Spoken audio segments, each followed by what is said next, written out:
Nah, ini gambar. Bentar. Nah, ini adalah gerakan benda padat. Kubus kotak diluncurkan dari ketinggian menuju bawah, gitu ya. Terjadi konversi energi potensial menjadi energi kinetik, gitu kan? Oke, apa yang saudara lihat? Ada pemindahan massa, ya, ada transport massa, ada transport momentum. Karena bersama massa dia diikuti oleh punya kecepatan, sehingga ada pemindahan momentum. Ada transport energi, ya. Ambil contoh, energi potensial yang ada mg kali ketinggian H1 dirubah menjadi ditransportasikan menjadi energi kinetik setengah mv kuadrat, gitu kan? Berarti ada apa yang jelas? Ada paket massanya. Yang ini juga seperti itu. Yang bawah, gambar bawah ini. Oke, peluru meriam ditembakkan, oke, dengan sehingga mencapai gerak parabolik, punya ketinggian maksimum yang bisa diukur, ya, dengan elevasi alfa tertentu, ya, dan dia punya kecepatan pada jarak horizontal tertentu. Persoalan ini juga merupakan proses pemindahan massa. Massa apa? Massa peluru yang spherical atau bola itu dipindah. Ada proses pemindahan momentum, ada proses pemindahan energi. Di bidang mekanik, basic mechanical engineering, saudara kenal apa yang disebut fenomena transport. Transport fenomena. Pelajaran chemical engineering sama teknik kimia. Teknik kimia itu dalam hal dengan teknik mesin, apanya yang mirip? Di Jerman tidak ada teknik kimia. Ya, di Jerman hanya ada Maschinenbau. Lalu teknik kimia itu bagian dari teknik mesin. Dia disebut bidang studi jurusan teknik mesin, bidang studi proses engineering. Gitu kalau di sana.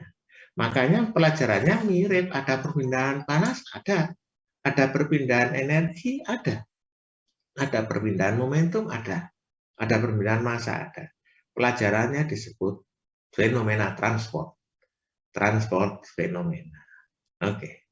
Juga di dalam pelajaran unit operation, dia sama dengan teknik mesin.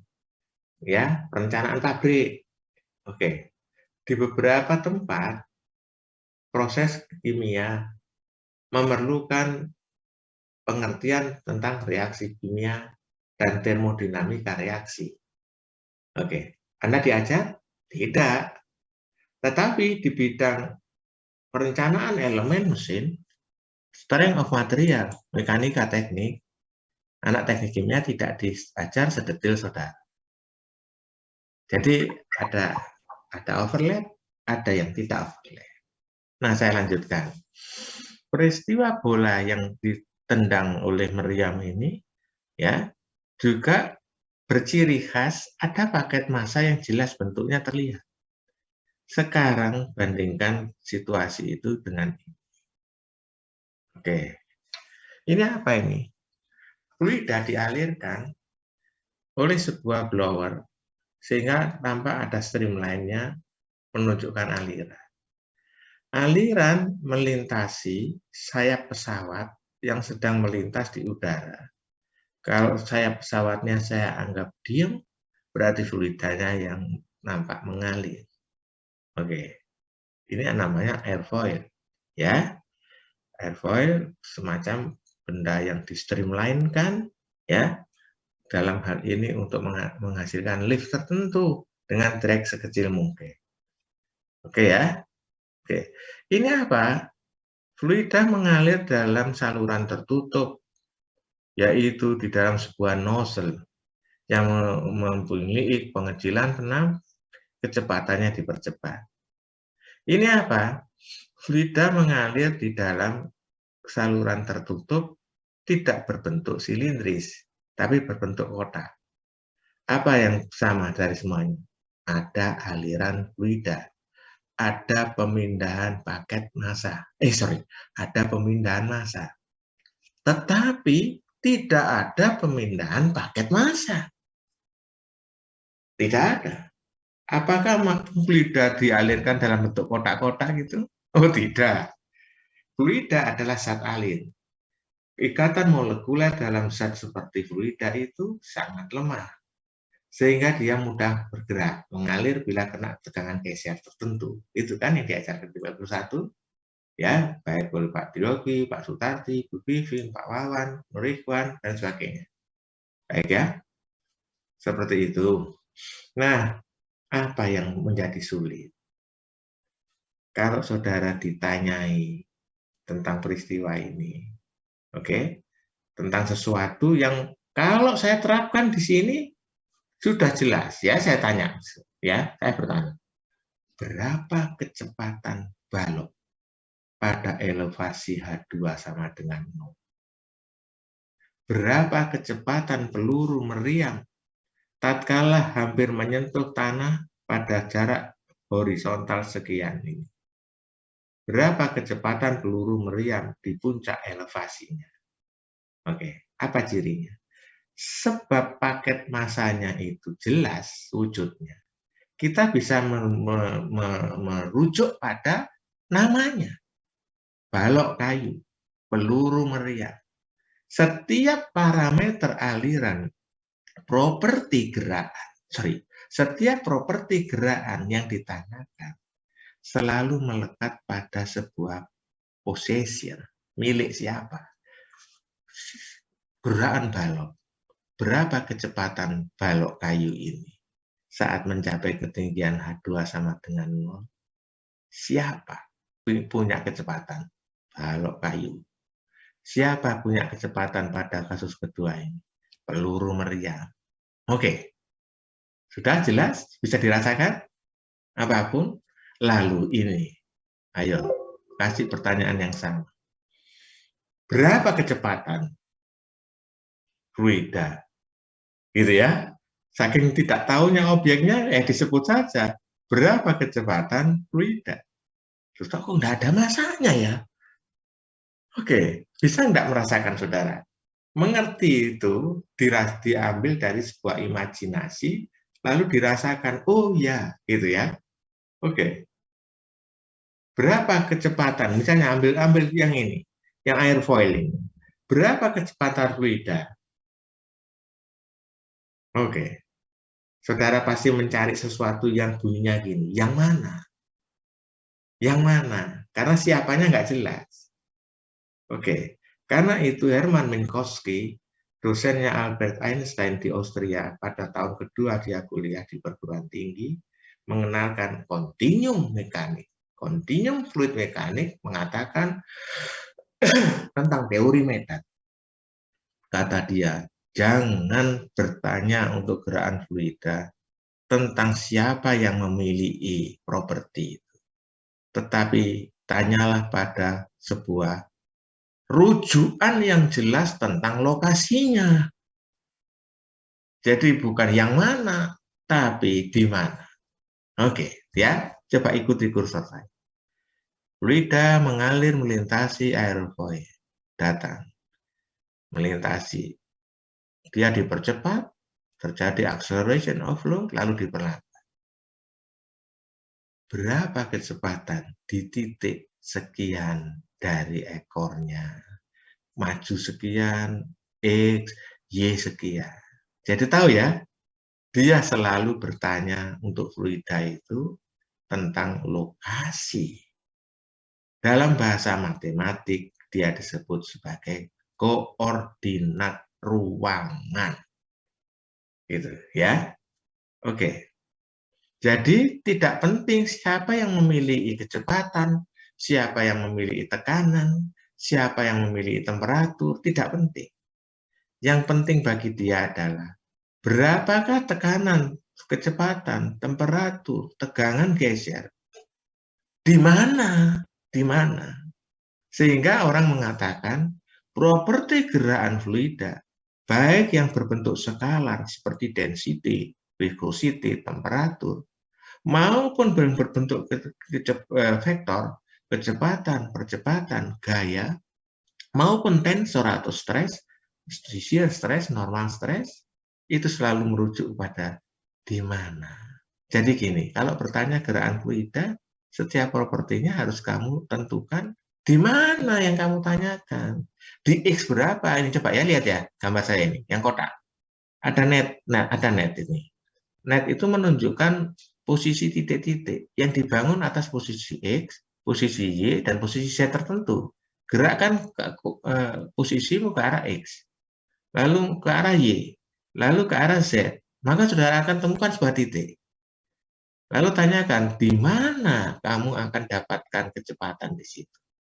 Bahasa eksperimental itu dimaksudkan untuk memerintah sensor pergi ke titik itu. Lalu menangkap sinyalnya, lalu mendefinisikan berapa besarnya propertinya. Oke. Apabila itu bahasa matematik, berarti ada sebuah fungsi matematik. Fungsi matematik yang dibangun atas persamaan tertentu sehingga bisa menjawab kecepatan di titik itu berapa.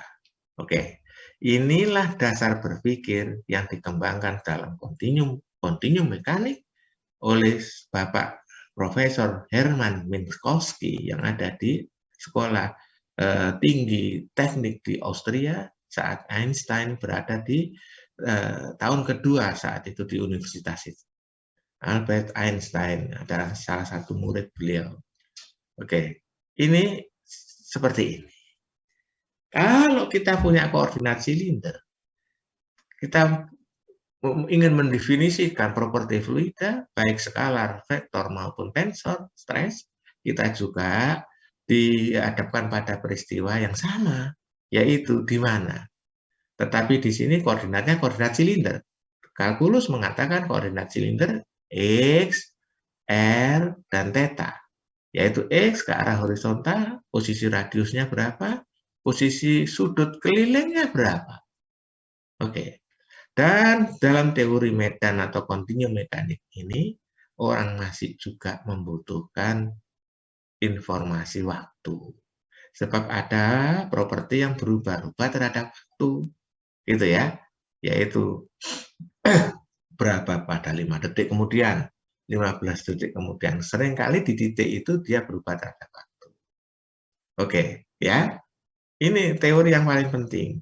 Sehingga persamaan transfer untuk medan aliran fluida, ya, transport tadi transport massa, persamaan transport momentum, persamaan transport energi akan dipisahkan menjadi dua bagian besar. Yaitu dalam konsep McClure di bukumu itu adalah persamaan transport dalam bentuk integral. Nah, saudara tak kasih tahu ya, ini kan penurunannya. Oh, ini oke. Saya suka membuat bagan sendiri yang isinya dari textbook, ya. Kenapa? Bukan supaya saya membanggakan punya saya sendiri, tidak. Saya berupaya membuat suatu tulisan yang anak-anak lebih mengerti ini daripada bahasa profesor di buku itu. Oke, saat itu saya kembangkan ini sama dengan di buku sehingga saudara dapatkan persamaan ini. Kenal kan persamaan ini? Sebentar. Sebentar. Nah, oke, 41 kan? Yang dapatkan saudara A, AB, B, BC ya. Oke, persamaan kekalahan massa, persamaan kekekalan momentum, atau persamaan hukum Newton 2. Persamaan kekekalan energi, persamaan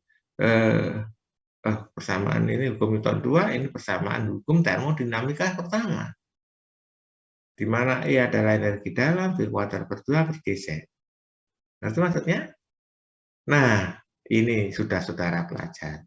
Balik, ini belum barang, ini barang lama ini. Balik ke sini. Sorry. Oke. Ya, saya besarkan. Nah, apa bedanya persamaan transport dalam bentuk integral dibandingkan persamaan transport dalam bentuk diferensial. Bedanya adalah yang satu ini untuk pemula, yang berikutnya ini untuk lanjutan. Oke, jadi kekekalan massa dalam bentuk integral, ada juga kekekalan massa dalam bentuk persamaan diferensial. Oke, kekekalan massa, kekekalan momentum dalam bentuk persamaan integral, ada juga dalam bentuk persamaan diferensial. Yang nanti saudara kenal sebagai Navier-Stokes equation, yang tidak bisa diselesaikan secara analitik oleh persamaan matematik. Sampai kemudian beberapa puluh tahun, dari tahun 1837, ya, Navier-Stokes ditemukan, barulah pada tahun 1960-an, 1960, 70-an, setelah superkomputer ditemukan, orang menggunakan metode CFD atau computational fluid dynamics untuk menyelesaikan Navier-Stokes yang tidak bisa diselesaikan secara matematik. Karena Navier-Stokes equation dan persamaan diferensial momentum itu adalah persamaan diferensial non-homogen, order tinggi, ya, tidak homogen, tidak punya solusi eksak. Sehingga dia perlu solusi pendekatan, yaitu numerical solution. Orang menyebutnya numerical approach dalam finite difference model maupun finite element model. Oke, CFD yang Emi Rahmawati tadi ingin belajar lebih jauh tentang CFD, ya. CFD dasarnya nanti persamaan Navier-Stokes kita ada di kuliah kita, ya. Ada shear stress turbulent model, dan kalau kita lanjutkan nanti ada pelajaran sendiri yang diampu oleh Bu Vivin dan Nur Ikhwan, ya, tentang CFD, computational fluid dynamics. Baik. Nah, apa bedanya persamaan transport dalam bentuk integral dengan diferensial? Ini perhatikan, ya. Kalau saudara belum dapat ini dari Mapku 1, mungkin Helmi Baraja, Eka Maya, Anselmus sudah pernah dengar ini, ya, saat saya ngajar di kelas mereka. Tetapi saya ingin tanya lagi, apa bedanya antara yang milik pemula dengan pemilik lanjutan ini? Biasanya gini hukum yang ada di alam dunia ini. Yang lanjutan biasanya lebih berbobot, gitu kan ya. Lebih berbobot identik dengan lebih sulit, gitu ya, pasti itu ya. Kalau diberi nilai jual pasti mahal, ya. Gitu aja, siapa mau menjawab. Apakah bedanya analisa yang menghasilkan persamaan transport dalam bentuk integral, yang tadi rumusnya sudah ada loh ya, yang ini nih, yang persamaan integral itu loh, saudara kan sudah dapat kan rumus ini, loh, kita ya, loh, oh ini saya sudah lulus Pak, diulang lagi kan gitu ya, baik, lalu berarti kita akan melanjutkan ini, persamaan transport dalam bentuk diferensial. Tadi Emi mengatakan ingin belajar properti aerodinamik karakter, ya, gitu. Misalnya, oh berarti harus kenal apa yang disebut ilmu tentang struktur streamline, ya, streamline structure yang diajarkan juga secara diferensial, gitu ya. Oke, nah apa sebenarnya? Siapa bisa menjawab?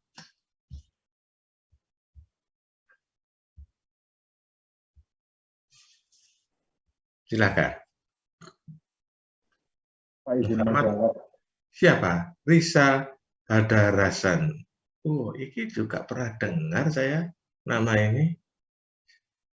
Iya Ya, Pak, izin menjawab Pak.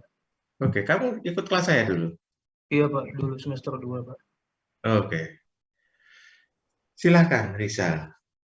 Iya Pak, kalau persamaan transport dalam bentuk integral itu persamaannya itu mendeskripsikan medan aliran itu hanya secara umum gitu Pak. Kalau yang persamaan yang diferensial itu mendeskripsikan medan aliran itu secara detail. Kalau Bapak dulu bilang itu point to point gitu Pak. Oke, bagus. Tentu saja dia bagus karena sudah mendengarnya. Tapi yang hebat, liburan tidak membuatnya lupa. Gitu ya. Itu bagus. Rizal Haidarasad. Oke, bagus. Jadi, maksudnya gini kata si Rizal adalah perhatikan peristiwa ini. Peristiwa yang ada di misalnya ini, sorry. Oke, kita besarkan ya. Nah, ini di dalam sini. Pertanyaan yang dijawab oleh persamaan diferensial itu harus sanggup memberikan info properti point to point. Misalnya, berapakah kecepatan pada X yang sama? Oke, X misalnya sini. Oke. Tapi Y-nya berbeda. Oh ya, Y-nya berbeda. Satunya lebih tinggi, satunya lebih rendah. Oke. Oke. Tetap dan pada Z juga yang sama. Z itu ke arah depan belakang, Y ke arah atas bawah, X adalah ke arah samping kiri kanan. Ngerti maksudnya? Kalau pendekatan integral, karakteristik yang dibangun adalah karakteristik global. Maka orang menyebutnya global behavior of flow. Yang satunya point to point behavior of flow. Misalnya gini, saya ini masih pemula Pak, jangan ditanya detail-detail Pak, gitu ya. Anak Surabaya mesti ono po itu kalimat permohonan, ya. Maksudnya gini. Jadi penampang dianggap sebuah posisi, bukan titik. Ya, misalnya, berapakah kecepatan keluarnya? Kalau dianggap kecepatan masuknya untuk fluida invisit tanpa gesekan itu seragam, sementara nozzle itu saya kecilkan penampang. Berapa kecepatan keluar? Gitu, tahu ya bedanya ya? Kurang detail. Kalau ditanya di dalamnya, ngamuk dia. Dia hanya mengerti tentang input-output difference, input-output analysis, yang menghasilkan input-output information. That is not detailed information, but global behavior of flow. Ya, jadi cuma global saja, tidak detail. Kenapa? Loh, masih pemula. Ya, saudara sekalian, setiap mendengar integral, janganlah terlalu terbawa ke proses mengintegrasi ya. Bahasa integral itu kan integrated. Bahasa yang dijadikan satu kesatuan gitu ya. Artinya apa itu bahasa lainnya? Kurang detail. Ya. Gross behavior. Ya, general behavior of flow. Detail behavior is point to point behavior of flow. Gitu ya. Ngerti maksudnya ya? Nah, kalau ditanya dengan mengingat seperti itu, maka baik info tentang skala, density, viscosity, temperatur, pressure, maupun velocity, acceleration of flow, maupun ada di sini juga tentang gaya, normal, shear force, maupun tentang stres, shear stress dan normal stress. Untuk yang differential approach, dia dijawab untuk titik ke titik. Gitu ya, untuk titik ke titik jadi detik. Dia menjawab pertanyaan saya tadi, kamu sebenarnya mau apa sih? gitu ya. Saya mau ini loh Pak, sekolah, bayar lagi saya ini Pak, ya. Jadi setelah ini apa lanjutannya? Lanjutannya adalah memberikan detail behavior analysis untuk fluid flow. Detail behavior analysis, ya. Analisa kelakuan detail aliran fluid. Tentu itu maksudnya adalah differential approach untuk fluid flow.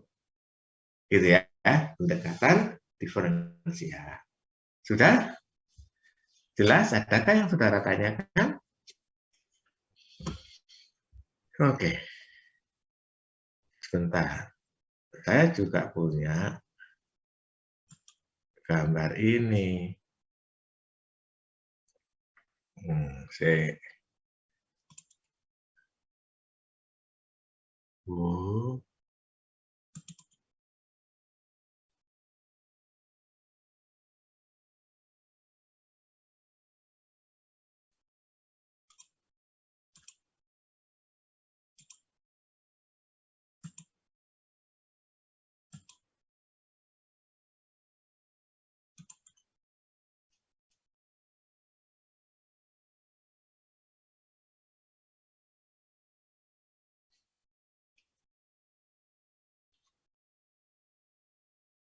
sebentar. Saya punya gambar bagus.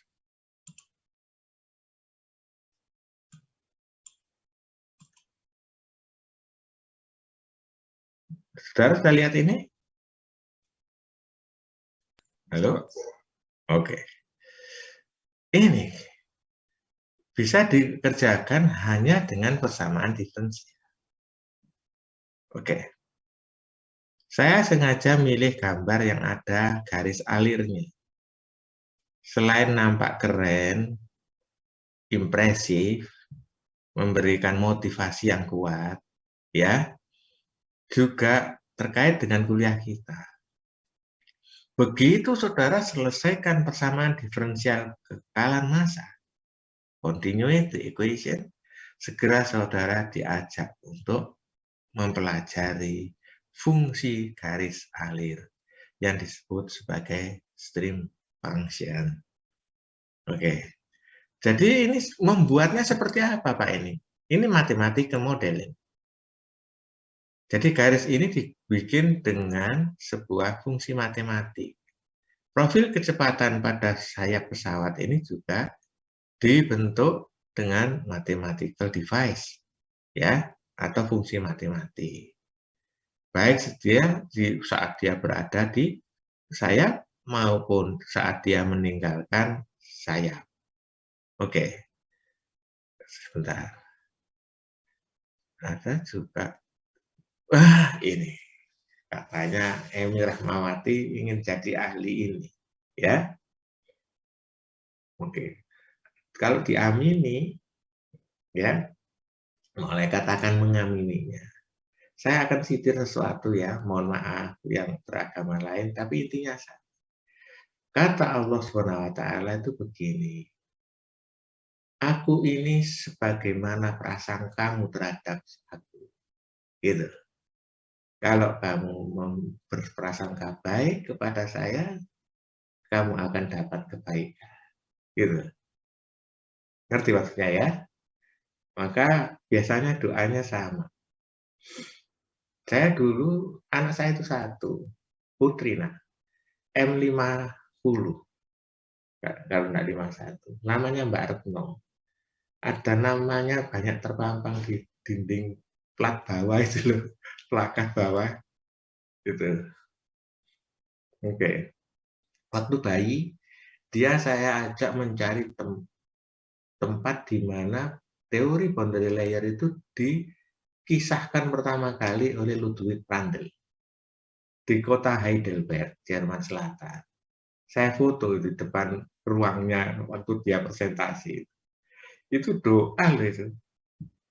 Nah, Kak Lito, saat dia lulus SMA, dia dapat award karena nilai UNAS-nya terbaik IPA. Ya. Nah, itu terus masuk teknik mesin ITS, program PMDK Putri. Oke. Dia kemudian sekolah di Eropa, memperdalam turbojet engine, aerodinamik untuk kompresor. Oke, yang dia tekuni ya kayak gini nih. Oke. Ada temannya yang sama, anak Nganjuk, anaknya guru fisika SMA, namanya Galih Senjati Ta'aji Bangga. Kedua-duanya lulus, Retno dan Galih, kayak judulnya film ya. Tapi saya suruh jadi satu, gak mau mereka. Gitu. Galih dan Retno lulus dengan IP, kalau tidak salah 3,96 waktu itu. Terus satunya belajar di Stuttgart, satunya belajar di Twente University Belanda.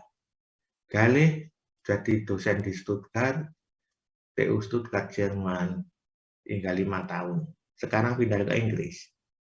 Keahliannya sama, aerodinamik. Satunya untuk wind turbine, satunya untuk kompresor.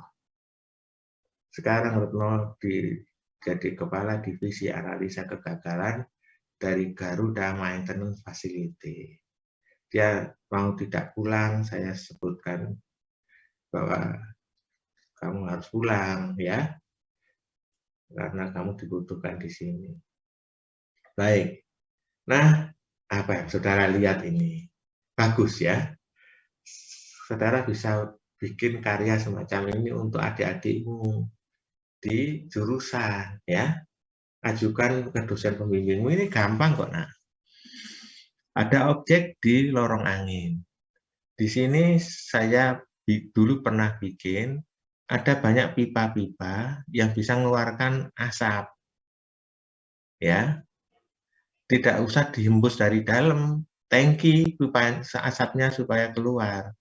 Saya dulu bikin di Jerman, piranti untuk kelas fluid mekanik 2, saya asisten labnya. Jadi saya punya tangki dari stainless steel, saya isi tembakau. Kenapa tembakau, kata Pak Profesor? Sebab asapnya stabil. Loh, kok tahu kamu? Sebab saya perokok. Dulu saya merokok, nah sudah 8 tahun berhenti merokok. Alhamdulillah, ya. Karena tidak ada gunanya dan bikin sakit. Baik. Nah, ini pipa disambung ke tangki berisi tembakau yang dibakar. Saat blower wind tunnel dinyalakan, ada angin menghisap dengan kecepatan tinggi. Saudara nanti tahu di pelajaran ini bahwa pada saat kecepatannya tinggi, tekanan stagnasi satu atmosfer itu kemudian turun menjadi tekanan statis. Lalu dia membuat setiap asap itu tertarik keluar, lalu melintasi objek ini. Oke, dengan uang yang tidak banyak tidak terlalu banyak, saya bisa membuat alat visualisasi streamline terhadap sebuah objek. Oke, nah saudara sekalian, garis-garis alir ini secara basic, jangan untuk problem yang sulit, akan diajarkan setelah saudara membangun pengertianmu tentang hukum kekekalan massa dalam bentuk persamaan diferensial. Nah, di sini ya. Oke. Mengerti ya? Jadi ini yang saudara akan belajar. Ini adalah visualisasi tentang eksperimental. Tetapi dengan cara dengan matematik function, mathematical function, saudara juga bisa membangun gambar seperti ini. Ini ciri-ciri titik stagnasi. Ini yang ada di depan ini. Ini adalah wake, ya. Jadi streamline ini terdesak menguncup yang disebut konvergensi stream tube, sehingga seperti masuk ke dalam nozzle, kecepatannya naik, ya, terakselerasi. Di belakang coba kalau saudara jadi streamline, jadi aliran gitu. Saudara kira-kira bilang cuk atau tidak? Ini melakukan ini ya, terus tiba-tiba gak ada surface-nya, tahu ya? Ya, kalau ada Surabaya mesti ngomong cok gitu ya, ini ya. Kenapa? Seperti masuk dalam juglangan, lubang kan? Lubang semacam ini nggak ada surface-nya itu membuat stream tube-nya divergen. Tahu kok divergen? Kalau konvergen itu menguncup, divergen itu mekar. Nah, bahasa divergensi itu bahasa penampang yang menyebabkan kenaikan naik. Tekanannya naik. Ya, karena apa? Karena penampangnya meluas. Kecepatannya turun. Nah, fluida tidak bisa melanjutkan perjalanannya mengikuti kontur. Coba lihat kursor saya. Oke, ya lihat kursor saya. Yang merunut surface mobil ini. Lihat ya, semua bareng-bareng. Seret. Gitu ya. Oke, seret. Oke. Bisakah fluida mengikuti bentuk kontur itu dengan streamline-nya?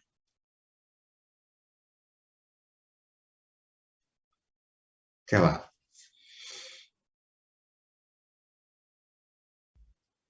Apalagi sebanyak sudut runcingnya. Silinder saja dia tidak bisa. Oke, apa yang saudara bisa jawab? Apakah bisa fluida ini mengikuti bentuk kontur dengan perfectly, 100% exactly mengikuti, ya, kalau ada alirannya? Oke. Helmi? Tidak bisa, Pak. Bisa, tidak bisa. Fluida yang apa yang bisa mengikuti konturnya? Invisit mungkin, Pak. Invisit pun tidak. Fluida apa? Fluida diam. Jadi tidak digerakkan, ya. Oke. Mobil-mobilan ini celupkan dalam kolam. Maka semua air kolam bisa mengikuti bentuk konturnya, ya. Oke.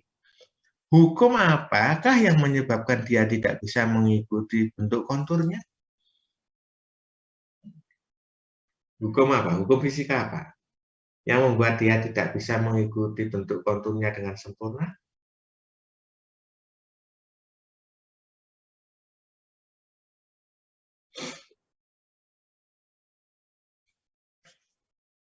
Oke.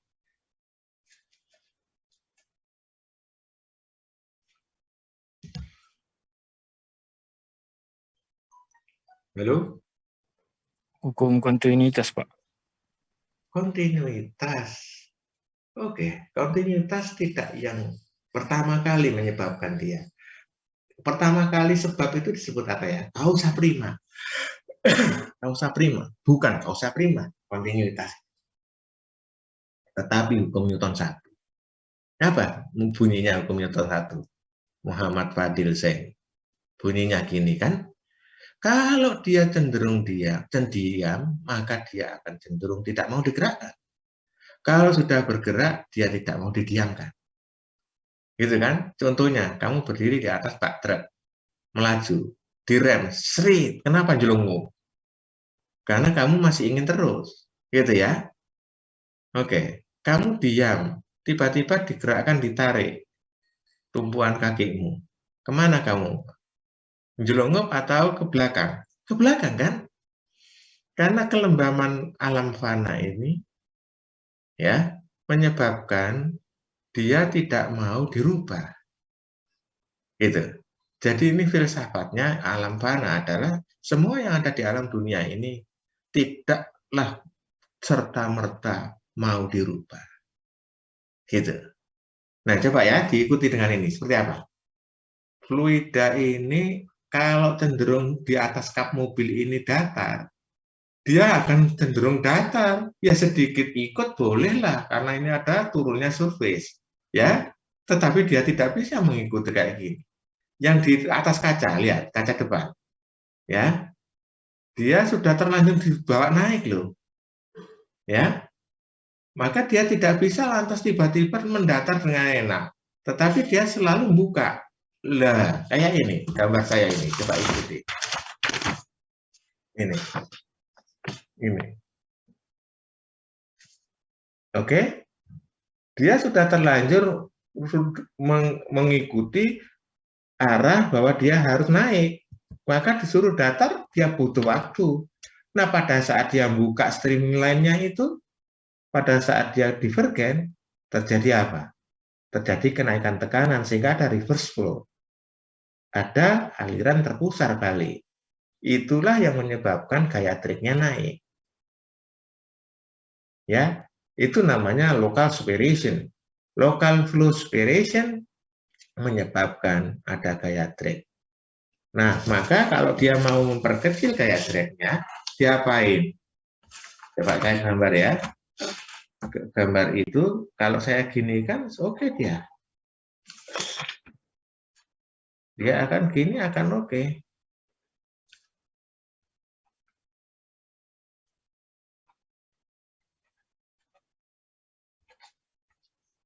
Yang saya arsir itu coba lihat.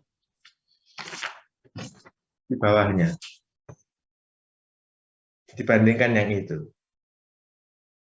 Saya kasih rounded, apalagi kalau ujung tajamnya saya gini, tambah suka dia. Ya, dibandingkan ini buka dia. Kalau ini ada yang nonton. Not suddenly menjadi horizontal, tetapi continuously, pelan-pelan. Tidak tiba-tiba. Ya. Oke. Jadi seperti itu. Kita bicara tentang streamline structure untuk mengenal karakteristik aerodinamika pada surface yang dialiri. Setelah kita belajar tentang persamaan differential continuity. Oke, kita tidak hendak melanjutkan ke mekanika fluida kan? Oke, jadi ini gravitasi dan sebagainya. Pak, permisi Pak. Silakan. Mau pertanyaan yang tadi Pak. Siapa? Siapa ngomong? Sultan? Sultan, Pak. Ya. Iya, silakan Sultan. Yang mobil tadi Pak, pertama yang kan di bentuk aliran itu bisa juga dipengaruhi sama apanya Pak? Apa? Sama apa?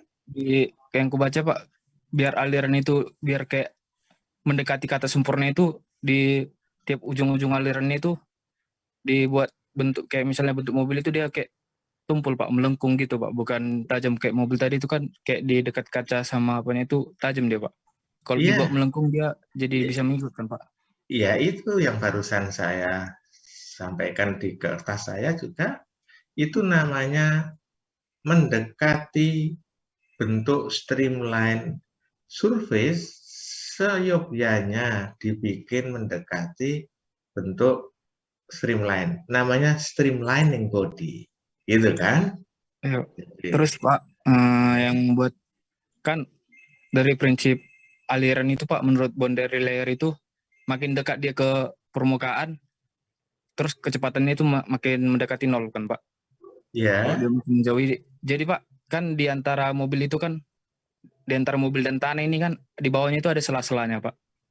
Kalau aliran bergerak dari situ Pak, karena kan yang ku tahu itu Pak, aliran kalau bergerak dari tempat yang sempit itu, dari tengah itu kecepatannya cepat kali Pak. Kalau dari gitu Pak, dari bawah itu gimana bentuk alirannya Pak? Oke. Saudara sekalian, maksud saya menerangkan, nanti saya jawab ya.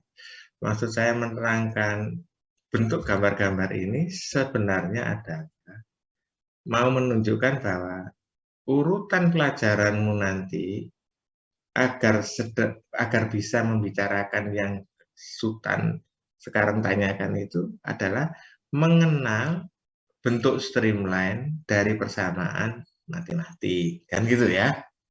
Jadi tidak bermaksud untuk mendiskusikan lebih dalam tentang karakteristik streamline terhadap kondisi aerodinamika sebenarnya. Oke, tapi nggak apa-apa.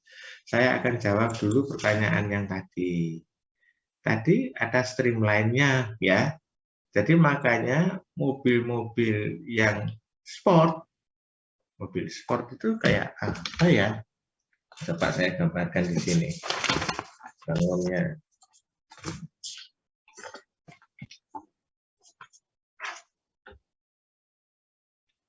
Wah, hampir kayak Jaguar itu kan.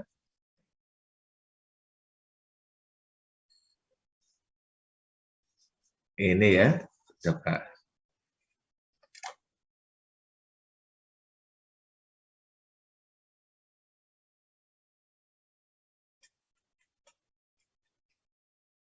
Loh,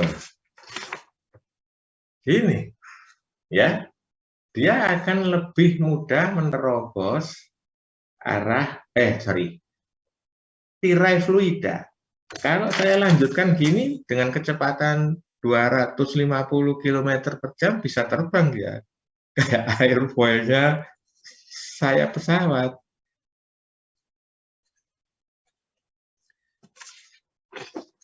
Ini yang bawah.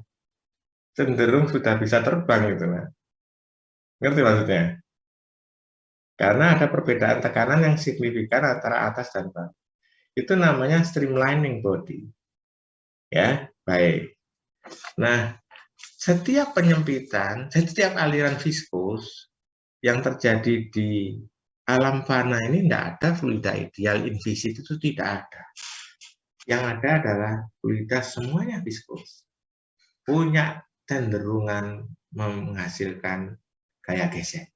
Ya, sehingga dia membuat profil kecepatan boundary layer seperti yang ada di sayap pesawat terbang ini. Ini ya. Ini profil kecepatan yang membuat dia ada boundary layer karena efek viskositas. Nah, boundary layer ini kalau dia laminer dibandingkan turbulen, dia akan menghasilkan kemampuan untuk melawan tekanan naik akibat divergensi stream tube, ya, itu yang lebih kurang handal. Maka orang membuat aliran malah dibikin turbulen, gitu. Jadi supaya ada daerah dekat surface yang memiliki momentum aliran yang besar, turbulen dibanding laminar. Nah, kata-kata saya barusan juga terkait dengan pelajaranmu. Setelah nanti kita bicara inviscid flow, tentang streamline structure untuk inviscid flow, saudara di akhir kuliah kita akan diajari boundary layer equation, ya, sehingga kita bisa belajar tentang karakteristik aliran turbulen dibanding laminar. Bagi orang yang baru mempelajari fluid mekanik, selalu klaimnya itu gini, aliran turbulen itu penyakit, dia harus dihindari, gitu ya, karena dia memiliki gaya friksi yang luar biasa besar. Gaya friksi akibat membuat gaya friksi itu berakibat mengurangi energi aliran, jadi rugi. Tetapi justru orang-orang yang berkaitan dengan aerodinamika sayap dan automobil bilangnya gini, memangnya kamu bikin sayap panjangnya berkilo-kilometer, emangnya kamu bikin mobil dengan panjang puluhan kilometer atau belasan meter aja lah, kalau 1 kilometer. Sebab friksi itu perlu diperhitungkan apabila surface yang dilintasi itu panjang. Kalau surface yang dilintasi sependek ini, berapa sih panjangnya sayap pesawat itu? Paling-paling 50 cm. Oke, atau 1,5 meter lah. Ini dari leading ke trailing edge. Pendek kan? Relatif pendek kan dia. Jadi gaya friksinya tidak seberapa dominan bermain. Yang bermain apa? Gaya drag akibat perbedaan tekanannya. Ini. Coba saya lihat mobilmu lagi ya. Mobilmu lagi tadi. Apa yang menyebabkan gaya drag ya? Ini. Sorry. Oh, ini juga dipelajari dengan streamline nanti. Timbulnya vortex yang dijebak ini. Ya. Sorry. Kok jadi ini sih? Organisasinya ini saya enggak sip ini. Sebentar. Mm-mm.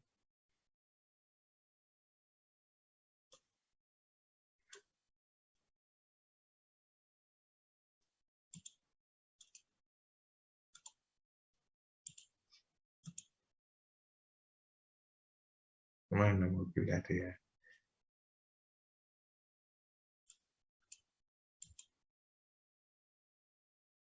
Kok saya nggak bisa keluar situ?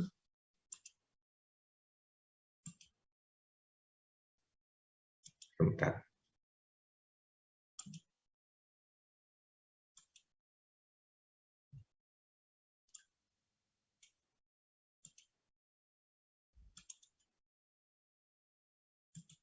Nah, sudah. Nah ini, coba dilihat. Daerah sini punya tekanan normal, tekanan statik yang tidak rendah. Kenapa daerah belakang ini punya tekanan statik rendah? Karena berisi vortex, weak vortex.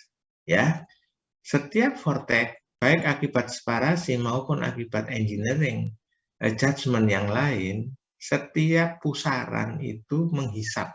Kenapa pusaran itu menghisap? Karena tekanannya rendah. Di depan sini tekanannya tidak rendah, normal tekanannya. Karena free stream flow itu tekanannya normal. Di sini daerah kosong. Daerah kosong yang berisi vortex ini tekanannya rendah. Pada objek yang panjangnya tidak seberapa, orang tidak bicara friksi. Tapi orang cenderung membicarakan tentang gaya drag akibat perbedaan tekanan. Oleh karena itu justru Pak Tardi dan kawan-kawan itu risetnya selalu, misalnya ini dikasih tonjolan sedikit saja, ini ya, atau di sininya. Bu Vivin kemarin sapu angin menyarankan di sini dikasih sebuah groove kecil atau sebuah V-notch atau sebuah turbulen manipulator di sini. Ya, semacam tonjolan sedikit gitu. Material menonjol sedikit sehingga dia jadi turbulen. Nah, aliran turbulen itu ternyata sanggup memperkecil luasnya wake ini. Karena dia sanggup untuk menahan separasi lebih bagus daripada aliran laminar. Maka dari itu orang-orang belajar tentang sebuah kenyataan bahwa di alam ini, di alam dunia yang fana ini, tidak ada satupun yang mutlak buruk dan mutlak baik gitu, tidak ada. Turbulen itu buruk dalam hal friksi, tapi dalam hal mengatasi separasi dia jagonya. Oke, sehingga itu membuat kita perlu untuk belajar lebih jauh. Saudara Sultan Alfredo Silalahi, ya, ini kita akan bicara nanti dalam saatnya, ya. Tetapi yang saya tunjukkan itu adalah penjelasan makro tentang apa yang saya sebutkan tadi. Nah ini vortex di belakang silinder. Nah, vortex di belakang silinder akibat separasi. Karena makin lama dia makin penuh oleh vortex karena separasi, disusul separasi, daerah wake ini penuh vortex, lalu lepas dia. Ini namanya Kármán vortex street. Kármán itu angkatannya Prandtl yang saya bilang tadi. Ya, dia juga belajar, orang Belgia dia belajar dari Universitas Braunschweig, tempat saya juga sekolah di sana. Kenapa kok tempat saya terus itu? Karena dia memang waktu itu belum ada perguruan tinggi teknik lain. Teknisnya Universitas Braunschweig itu ada 1827. Pada saat kita perang di Ponorogo itu, ya. Oke. Nah ini, vortex yang lepas ini membuat wake-nya meluas ke belakang. Kalau ini dialami oleh pesawat yang besar, jangan sampai lintasan lalu lintas udara kita itu mengakibatkan ada pesawat terbang kecil berada di belakang pesawat yang lebih besar karena dia akan disungkup daerah wake ini. Gitu. Dia akan kehilangan gaya angkatnya. Tetapi anak-anak yang ugal-ugalan itu justru memanfaatkan ini. Tatkala mengemudi di jalan tol Surabaya Jakarta misalnya. Yaitu dia mengikuti berada di dalam wake-nya base. Tahu ya? Kalau ini saudara punya mobil sedan, berada di wake-nya mobil besar, base misalnya ya, saudara akan kehilangan gaya drag yang menghambat aliran mobilmu. Bagus malahan, enteng mobilmu melajunya. Nah, seperti itu berarti kita butuh apa? Butuh sebuah pengetahuan setelah dicatat ya. Kita hari ini hanya mengintroduction kuliah kita, belum masuk ke materi formulasinya, yaitu satu, setelah kita mempelajari MECU 1, kita ingin detail behavior of flow, yaitu differential approach atau pendekatan diferensial dari aliran fluida.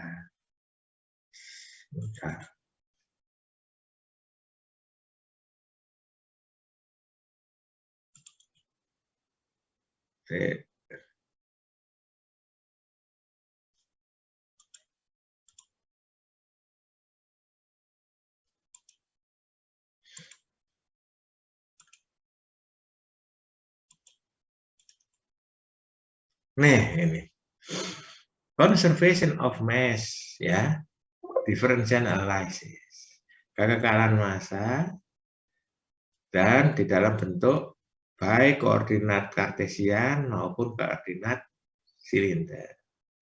Kita kemudian lanjutkan membahas fungsi garis alir untuk aliran 2 dimensi incompressible inviscid flow. Oke, membahas stream function. Sehingga nanti saya kasih tugas-tugas lumayan buat saudara untuk membuat mendeskripsikan garis-garis alir sesuai yang kita akan berikan contoh-contoh soalnya. Nah, mau belajar apa? Lalunya, gerakan partikel fluida secara kinematik yang menghasilkan cara hitung diferensial untuk menghitung akselerasi partikel di dalam medan aliran. Oke, lalu kita bicara tentang fluid rotation untuk mengawali kita mengerti tentang boundary layer, rotasi fluida untuk aliran viskos. Oke ya.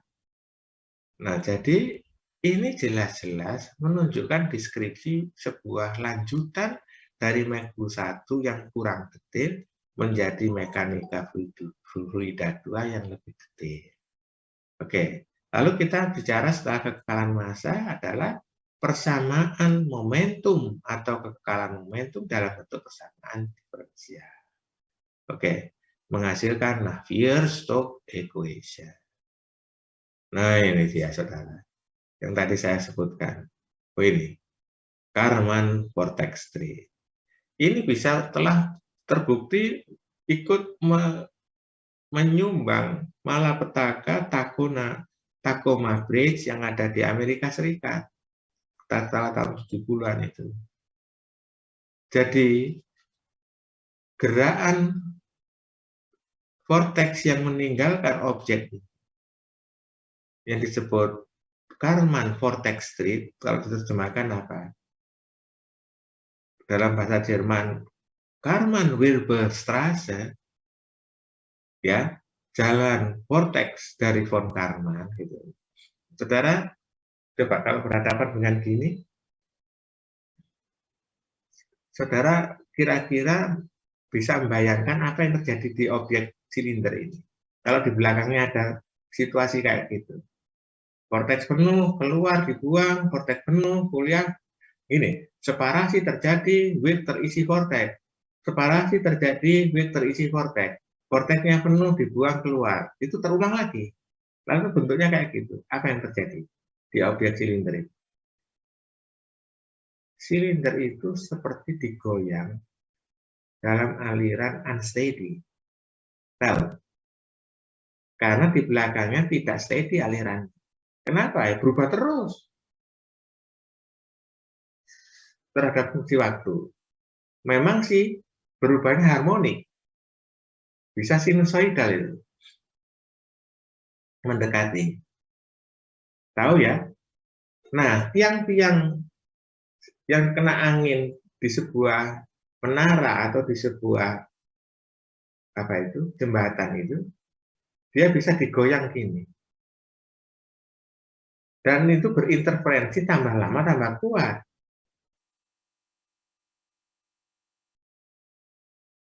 Karena interferensinya itu membuat unsteady-state-nya menguat, patah pada akhirnya.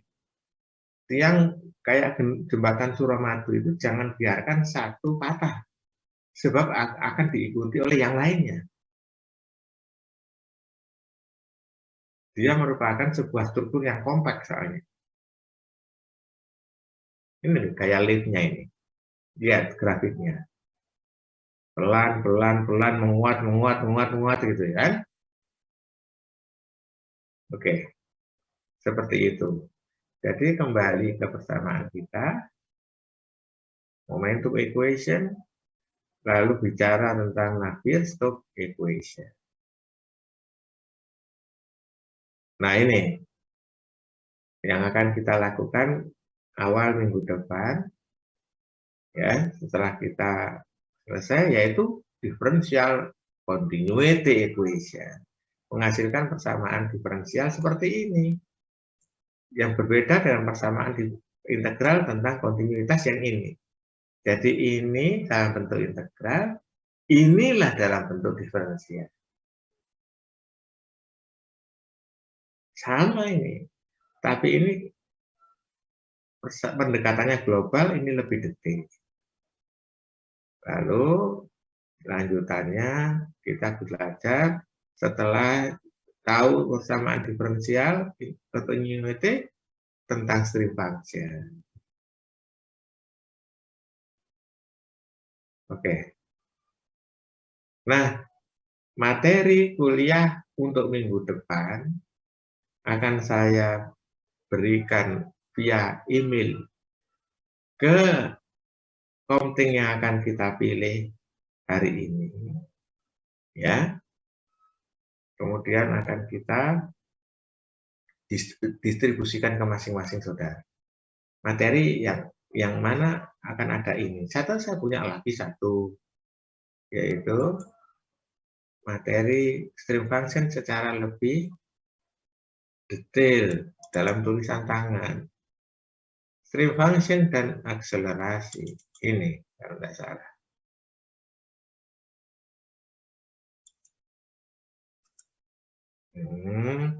Kita baru kenalan saja.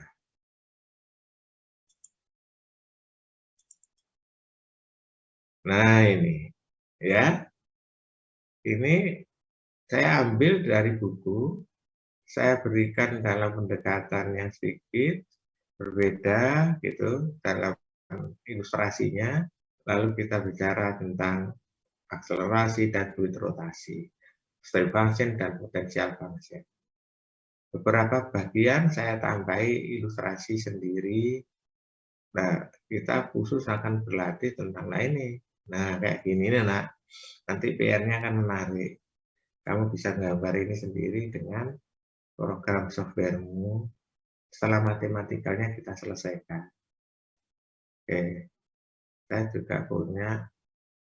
Nah, ini keakselerasi dibahas, ya. Nanti dapatkan persamaan diferensial untuk kekekalan momentum, yaitu persamaan A, B, dan C. Navier-Stokes equation yang nanti dikembangkan seperti ini, Navier-Stokes equation. Nah, oke. Ada operasi vektor di dalam persamaan diferensial. Persamaan ini sangat rumit. Saya hadir untuk membuatnya jadi mudah. ya. Jadi saudara siapkan saja niatmu untuk bisa masuk lebih jauh di dalam mempelajari biomekanik ini setelah selesai belajar mekanika fluida dasar 1. Saya sudah niatkan hari ini hanya untuk memberikan introduction seperti itu. Cara saya mengajar hari ini ada Emi Rahmawati, Risa Haidar Hasan, dan Helmi Baraja yang ikut aktif dalam diskusi. Sultan, saya lupa nulisnya. Sultan Alfredo Silalai. Nah, sampai kita saatnya untuk saya bertanya. Siapa yang mau jadi counting kelas saya dengan keinginan sendiri? Siapa? Harus yang relatif sehat, sehingga bisa bekerja baik, mengurangi risiko tidak masuk karena sakit. Siapa? Ada banyak. Ada Fadil Sen, ada Sultan Alfredo Silalahi, ada Anselmus, Yesa, Aldi Septiano Nugroho, Wildan Maulid Sultan, Winandra, ada Winandra, Dewa Agung, tak kira Dewa enggak kamu. Striker PSIS ya. Pratama Arhan, Ilyas Farel, Ignatius. Silakan, saya akan berterima kasih atas bantuan saudara. Oke, silakan saya kasih waktu. Nanti saya tolong catat nomor HP saya. Lalu saudara kirim nomor HP-mu berikut alamat emailmu ya. Sebab saya perlu untuk mengirimkan materi hari ini. Oke. Saya mulai kuliah minggu depan di materi tentang continuity, differential continuity equation, dan stream function.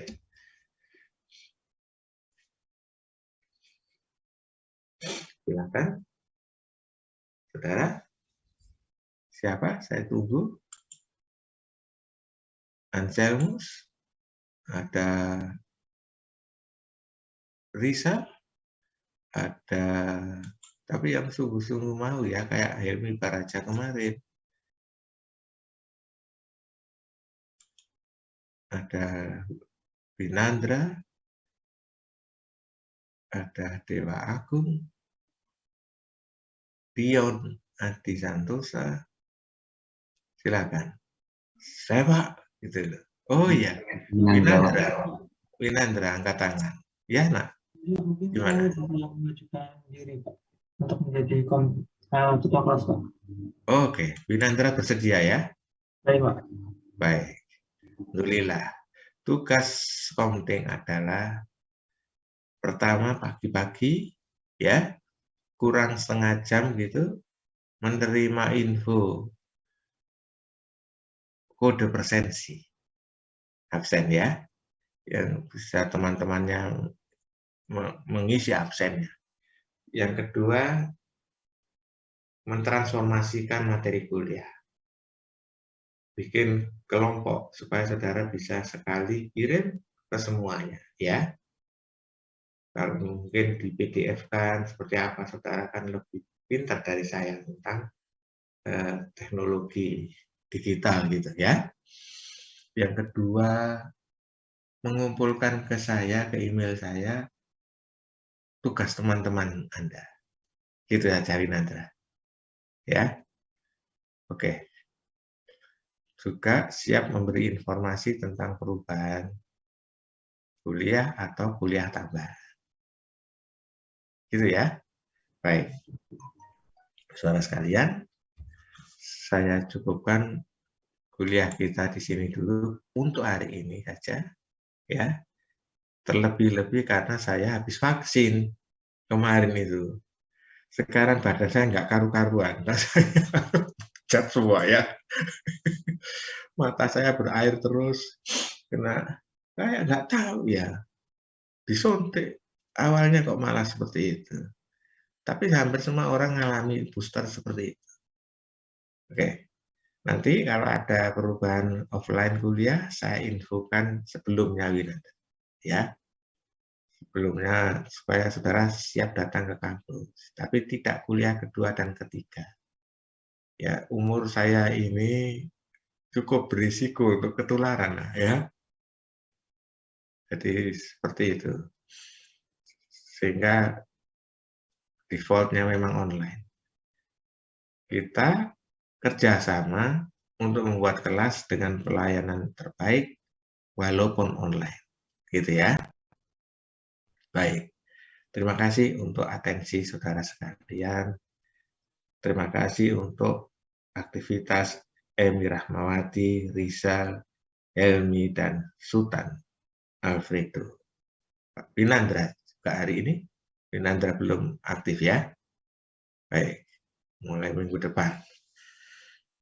Saudara sekalian, semoga kita selalu dalam lindungan Allah SWT, Tuhan yang Maha Kuasa, yang mengizinkan kita sampai hari ini tetap sehat. Semoga saudara sekalian selalu dalam lindungan dan bimbingan Allah SWT. Terima kasih. Assalamualaikum warahmatullahi wabarakatuh. Selamat siang.